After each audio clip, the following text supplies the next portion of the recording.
Hi, this is Elicia Micek at the Columbus Public Library, and today I have another book talk for you. This video's theme is science fiction books. Our first book today is A Desolation Called Peace by Arkady Martine. It's the sequel to A Memory Called Empire in the Tex Kalan series. An alien armada lurks on the edges of Tex Kalani space. No one can communicate with it, no one can destroy it, and Fleet Captain 9 Hibiscus is running out of options. In a desperate attempt at diplomacy with the mysterious invaders, the fleet captain has sent for a diplomatic envoy. Namahet and 3 Seagrass, still reeling from the recent upheaval in the Empire, face the impossible task of trying to communicate with a hostile entity. Their failure will guarantee millions of deaths in an endless war. Their success might prevent Tex Kalan's destruction and allow the Empire to continue its rapacious expansion. Or it might create something far stranger.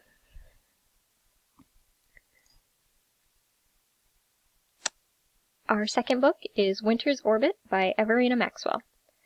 A famously disappointing minor royal and the Emperor's least favorite grandchild, Prince Kiam is summoned before the Emperor and commanded to renew the Empire's bonds with its newest vassal planet.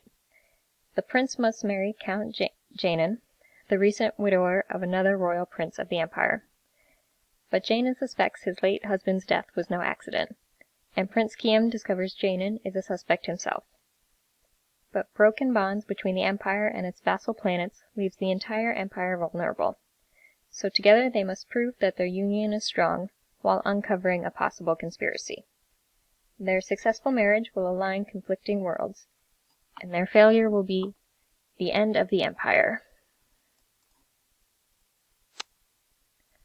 Our last book is Noor by Nnedi Okorafor, and Wally prefers to be called AO.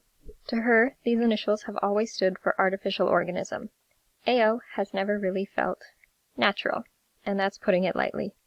Her parents spent most of the days before she was born praying for her peaceful passing because even in utero she was wrong. But she lived. Then came the car accident years later that disabled her even further. Yet instead of viewing her strange body the way the world views it, as freakish, unnatural, even the work of the devil, AO embraces all that she is.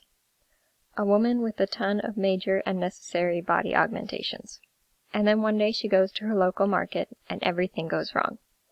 Once on the run, she meets a Fulani herdsman named DNA, and the race against time across the deserts of northern Nigeria begins. In a world where all things are streamed, everyone is watching the reckoning of the murderess and the terrorist, and the saga of the wicked woman and the mad man unfold. This fast-paced, relentless journey of tribe, destiny, body, and the wonderland of technology revels in the fact that the future sometimes isn't so predictable. Expect the unaccepted.